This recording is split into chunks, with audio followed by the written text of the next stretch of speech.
ना मेरे कार्यकर्ता,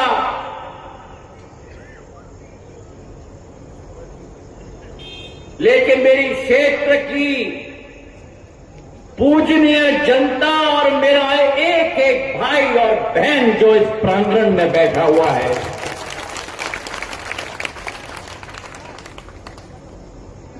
आज आपके सामने आपका ही इस माटी का एक लाल, जिसको आपने पाला है,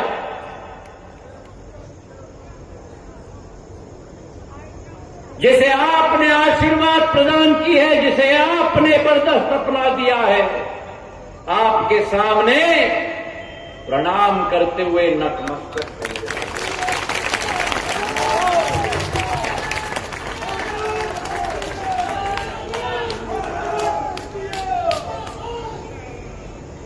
मैंने इसी प्रांगण में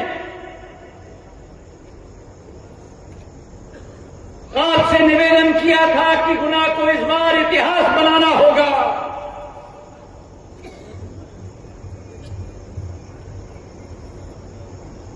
गुना को अपना परचम मध्य प्रदेश में नहीं, राष्ट्र पटल पर गाड़ कर रखना होगा। और आज इस मंच से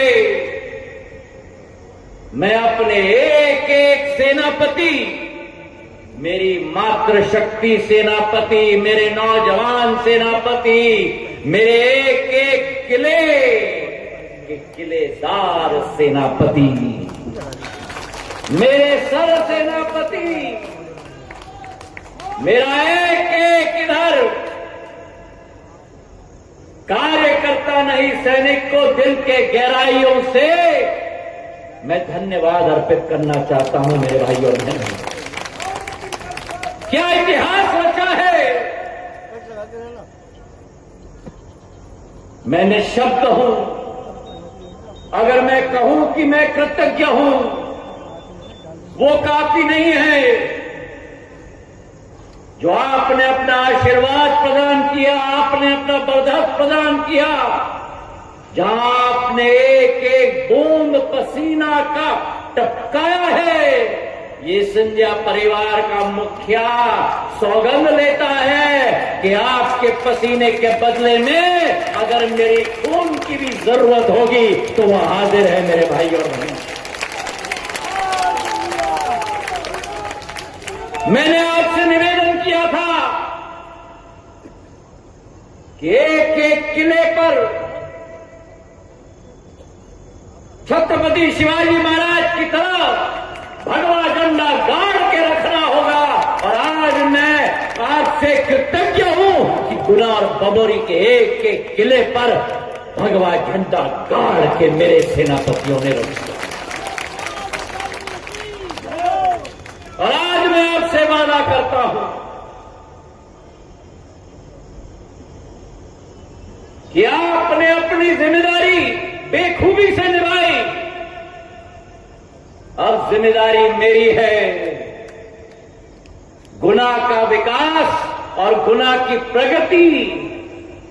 मेरे लिए एक सांसद का दायित्व तो नहीं बनता, मेरे लिए मेरा धर्म ग्रंथ बनेगा। मेरे भाई और बहन, जो पद आपने दिखाया है, ये जीत सत्य की जीत है। ये जीत मेरे एक एक सेनापति की मेहनत की जीत है। ये जीत उन लोगों को आईना दिखाने वाली जीत है जो आकर बड़गलाने की बात मेरे गुना में करते थे। मेरे भाई और बहन, कहा जाता है कि सत्य परेशान हो सकता है, लेकिन सत्य कभी पराजित नहीं हो सकता। और जो गुना ने करके दिखाया है, आप सीना तान कर भारतीय जनता पार्टी के कार्यकर्ता के रूप में मैं गर्व महसूस करता हूं कि जो गुना ने करके दिखाया वो मध्य प्रदेश के 29 लोकसभाओं ने करके दिखा दिया मेरे भाई और बहनों। और ये सिद्ध करता है कि जहां प्रधानमंत्री नरेंद्र मोदी जी के मन में एमपी है, वहां एमपी के मन में भी मोदी है मेरे भाइयों।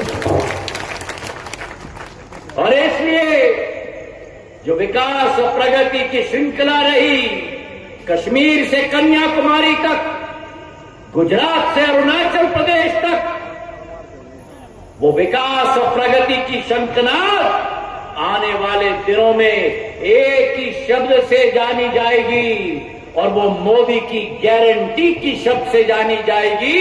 और मोदी की गारंटी मतलब उस गारंटी को पूरा करने की गारंटी मेरे भाई और बहनों।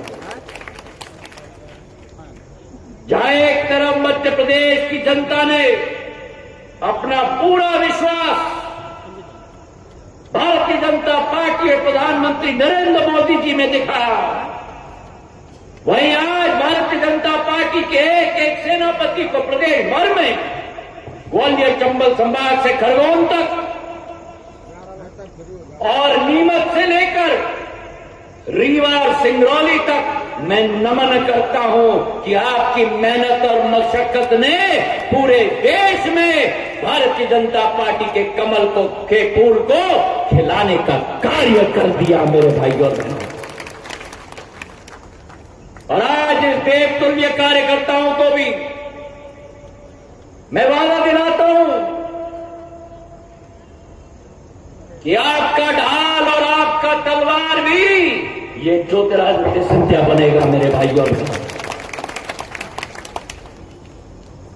ये प्रधानमंत्री नरेंद्र मोदी जी की सेना है जो न कभी रुकती है और न कभी झुकती है, न कभी रुकती है और न कभी झुकती है। पंडित दीनदयाल उपाध्याय और श्यामा प्रसाद मुखर्जी और मेरी आजी अम्मा राजमाता विजयराजे सिंधिया के सपनों को पूरा करने के लिए, एक प्रचंड भारत को विश्व पटल पर स्थापित करने के लिए यह सेना रात दिन प्रधानमंत्री जी के नेतृत्व कार्य में कार्य करती है मेरे भाइयों और बहनों। तो आज समय आ चुका है एक नई सोच और विचारधारा की गुना की इमारत लिखने की ज्वालामुखी की एक नई तरफ की शुरुआत करने के लिए। और आपके सामने मैं वचन लेता हूं। पहला वचन मैंने चुनाव के समय में भी इसी प्रांगण में भी कहा था।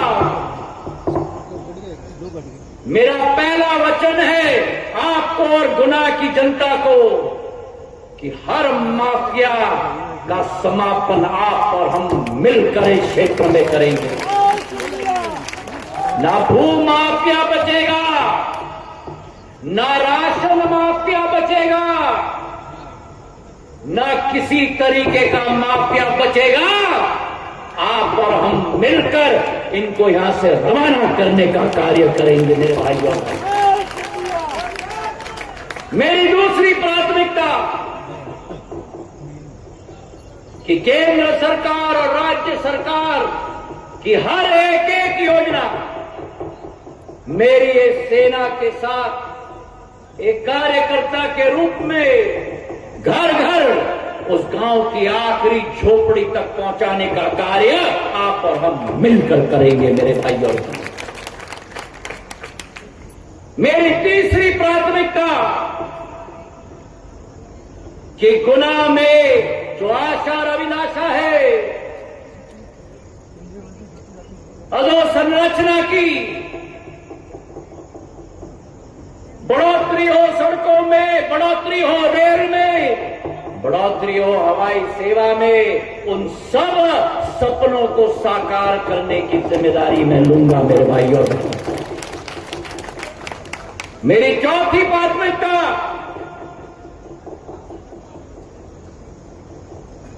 गुना की जो आने वाली पीढ़ी है युवा पीढ़ी हो, उनका कौशल विकास हो, हर तरीके से 21वीं सदी के भारत में मेरा गुना का नौजवान अपना झंडा लेके गाड़ पाए, ऐसी स्थिति हम लोग गुना में तय करेंगे मेरे भाई और बहन। और मेरी आखिरी और 5वीं प्राथमिकता हमारे दलित, शोषित, वंचित, पीड़ित, आदिवासी वर्ग को राष्ट्र के मुख्य धारा के में लाने के लिए जो भी मुझे करना हो मैं करके दूंगा आपको मेरे भाई और शुरुआत हो चुकी है इन 5 प्राथमिकताओं की।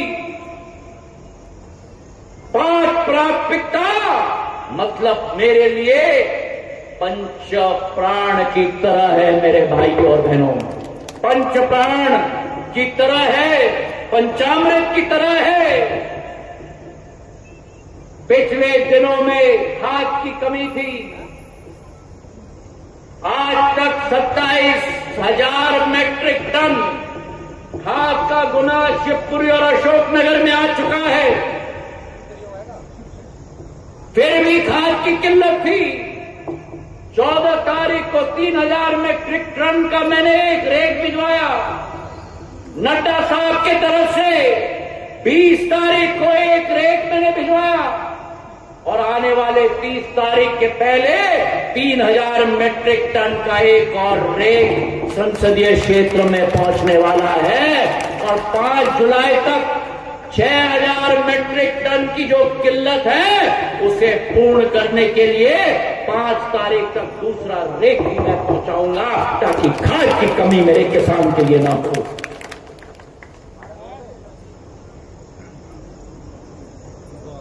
और जैसे अभी धर्मेंद्र जी ने कहा,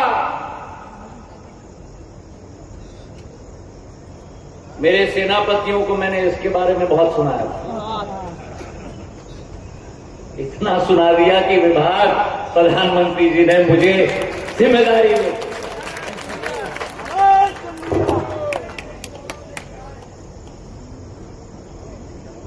और मैंने यही सोचा था कि ये डब्बे को लेकर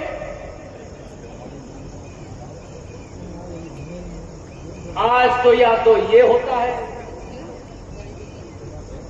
और या तो ये होता है, पर अगर आधुनिक जमाने का ये डब्बा है तो आधुनिक सेवा भी मुझे अपने क्षेत्र की जनता को पहुंचाने की कोशिश करनी चाहिए।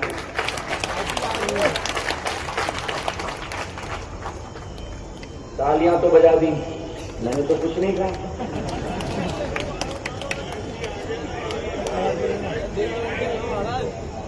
अरे 5G तो आ गई,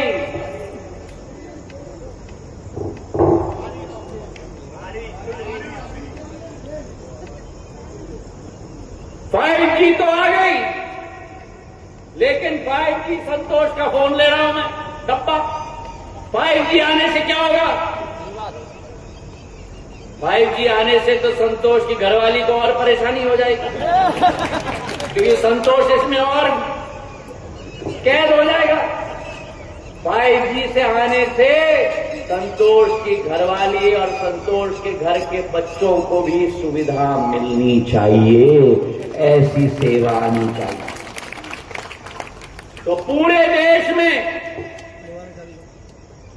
मैंने 10 गांव चुने हैं, पूरे देश के अंदर जो इस 5G सेवा के साथ हम ऑप्टिकल फाइबर लगाएंगे। गांव के अंदर ऑप्टिकल फाइबर गांव के अंदर लगेगा, उसके साथ 5G का कनेक्शन होगा, उसके साथ 5G के अनेक सॉफ्टवेयर बनेंगे इस डब्बे के अंदर। डब्बा हार्डवेयर होता है और हार्डवेयर और सॉफ्टवेयर का जब संगम हो जाता है तो जादू शुरू हो जाती है। और जादू मतलब क्या, मैं समझाता हूं। देश में 10 गांव मैंने चुने हैं, और अगर 10 गांव मैंने देश में चुने हैं, मेरे संसदीय क्षेत्र में अगर 3 जिले हैं तो 10 में से 3 तो मेरे यहां होने चाहिए। आरी गुना की, बमोरी की, सिरसी बेल्ट में, बांसखेड़ी शिवपुरी में, रावसर अशोकनगर में 6 करोड़ की योजना है एक गांव के लिए, केवल डब्बे का। क्या होगा? पूरा ऑप्टिकल फाइबर लगेगा डब्बे के अंदर, किसान को सॉफ्टवेयर मुफ्त में मिलेगा। किसान अपने डब्बे पे देख पाएगा कि फसल को पानी कब चाहिए। तो जब केवल फसल को पानी चाहिए तब माइक्रो ड्रिप इरिगेशन के साथ फसल को पानी दी जाएगी और किसान के पानी के बिल में बचत की जाएगी। ये डब्बे में अलार्म रहेगा। ओएन शर्मा जी या विठल मीना जी को आरी गांव में अलार्म बजेगा कि ओएन जी अब जाके या विठल जी जाके सिंचाई करिए, रात और दिन किसान को खेत में खड़ा नहीं होना पड़ेगा। ये डब्बे के साथ हम ड्रोन देंगे। ड्रोन में नए तकनीक के कैमरा लगेंगे, तो जब कीड़े आते हैं ना फसल को खाने के लिए, किसान को मालूम पड़ता है जब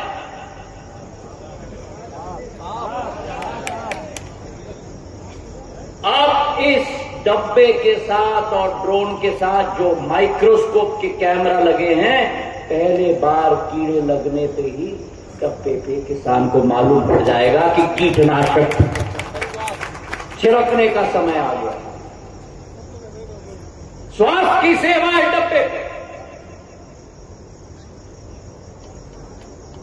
तो भगवान ना करे पर संतोष जी, अगर इनको शुगर हो जाए, लड्डू तो हम सब ने बहुत खाए हैं,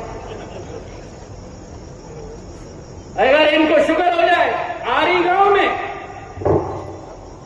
तो संतोष जी के ऊपर शुगर का मेजरमेंट करने का चिप लगाया जाएगा और संतोष जी पूरे दिन में अपना शुगर का मैनेजमेंट कर पाएंगे कि कब गिर रहा है और कब उठ रहा है अपने डब्बे पे कर। स्वास्थ्य का एटीएम बनेगा डब्बा। अगर संतोष जी के घरवाली को कोई कठिनाई हो जाए तो टेलीमेडिसिन के आधार पर डब्बे से डॉक्टर से सलाह ले पाएंगे। मेरे भाइयों, जो आपने सपना भी नहीं देखा, ये 5G इंटेलिजेंट विलेज मतलब भौतिक क्षमता की गांव, ये डब्बा के आधार पर सब सुविधा आपको मिलेगी।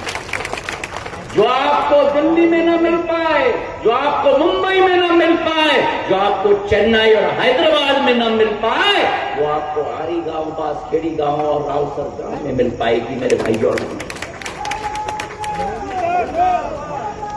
और इसकी शुरुआत आप और हम धूमधाम के साथ करेंगे। पर मेरा कहने का तात्पर्य ये है कि प्रधानमंत्री जी के नेतृत्व में भारत का नया युग आया है। भारत का नया युग आया है। हमारे अमृत काल से शताब्दी काल तक। और जो आज लोग फुदक रहे हैं ना, जिनके नंबर थोड़े बढ़ गए, मैं उनको भी कहना चाहता हूं, ज्यादा मत फुदकना। देश की जनता ने 75 वर्षों में पहली बार एक प्रधानमंत्री को तीसरी बार चुनकर प्रधानमंत्री बनाया है। इस देश में किसी और प्रधानमंत्री को चुनकर नहीं बनाया 3 बार, केवल नरेंद्र मोदी जी को चुनकर बनाया है। और आज भी जो लोग थोड़े खुदक रहे हैं ना, 2024 के उनके 99 सीट गिन लो, 2019 के उनके 56 सीट गिन लो, 2014 के उनको इनके 42 सीट गिन लो, तीनों को गिनाकर एक साथ कर लो, उसके बाद भी प्रधानमंत्री के 240 से कम आए हैं 3 चुनाव के मेरे भाइयों और बहनों।